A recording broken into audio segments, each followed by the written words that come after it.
ഇന്നത്തെ പരിപാടി എന്താണെന്നറിയോ? ഇതാ മുളപ്പിച്ച കുറച്ച് കടലുണ്ടേ. ഈ കടലയും കൂർക്കയും കൂടെ ഒരു തോരൻ. ഇത് കഴുകി എടുത്തുകൊണ്ട് വന്ന കടലയാ. അത് നമുക്കൊരു കുക്കറിലേക്ക് ഇട്ട് കൊടുക്കാം. കുറച്ച് വെള്ളം ഒഴിച്ച് നമുക്കൊന്ന് വേവിക്കാവേ. കടല അങ്ങ് വേവിക്കാം. 2 വിസിലടിച്ച് കഴിഞ്ഞിട്ട് ഈ കൂർക്കയും കൂടെ ഒന്ന് ഒറ്റ ഒരു വിസിൽ. ഇനി ഇതിനകത്തോട്ട് തന്നെ ഈ വെള്ളത്തിലേക്ക് തന്നെ നമ്മൾ അരിഞ്ഞ് കഴുകി വെള്ളത്തിൽ ഇട്ട കൂർക്കയില്ലേ, അതൊന്ന് ഇട്ട് കൊടുക്കാം. ഒറ്റ വിസിൽ മതിയേ. ഒരു നുള്ളുപ്പിട്ട് കൊടുക്കാവേ. എന്നിട്ട് ആ എയർ നമ്മൾ കളയാതെ അവിടെ വെച്ചാൽ കൂർക്കയും കൂടെ വെന്ത് കിട്ടും. കൂർക്കയും കടലയൊക്കെ നല്ല പോലെ വെന്തിട്ടുണ്ട് കേട്ടോ. ഇനി നമുക്കതൊന്ന് തോരനാക്കണമല്ലോ. ഇതാ അതിനൊരു പാൻ അടുപ്പ് വെച്ചു. കുറച്ച് എണ്ണ ഒഴിച്ചു കൊടുക്കാവേ. ഒരു പച്ചമുളക് എടുത്തിട്ടുണ്ട്, കുറച്ച് കറിവേപ്പില, ഒരു സവോള ഉണ്ട്, കുറച്ച് തേങ്ങ, കുറച്ച് മുളക് പൊടി, മഞ്ഞൾപ്പൊടി, ഒരു പിഞ്ച് പെരിഞ്ജീരകത്തിൻ്റെ പൊടി ചേർക്കണേ. കുറച്ച് കടുക് ഇട്ട് കൊടുക്കുക, സവോള ഇട്ട് കൊടുക്കുക.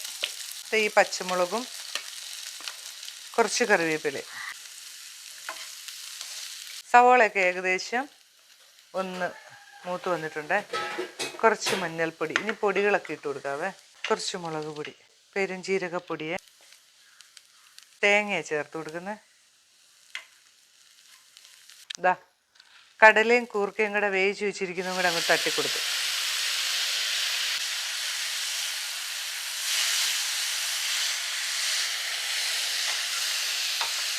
ഹെൽത്തി ആയിട്ടുള്ള ഒരു തോരനാട്ടോ, നല്ല ടേസ്റ്റുമാണ് കഴിക്കാൻ.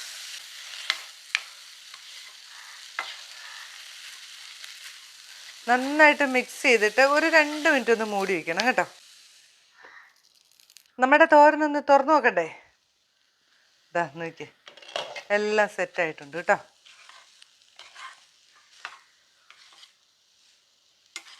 സ്റ്റൗ ഒക്കെ അങ്ങ് ഓഫ് ചെയ്തേക്കാം. ഇത്ര പണിയേ ഉള്ളൂ. ഒരു പാത്രത്തിലേക്ക് മാറ്റിയേക്കാവേ.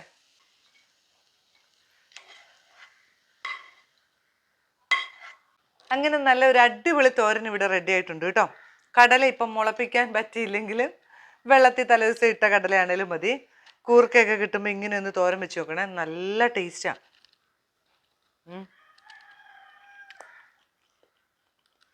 ചോറൊന്നും വേണ്ട, ഇത് തന്നെ തിന്നാം. അപ്പോൾ എല്ലാവരും ഉണ്ടാക്കി നോക്കിയിട്ട് അഭിപ്രായം പറയണം കേട്ടോ. പുതിയൊരു വീഡിയോ ആയിട്ട് ഞാൻ വരുന്നതായിരിക്കും. ബൈ.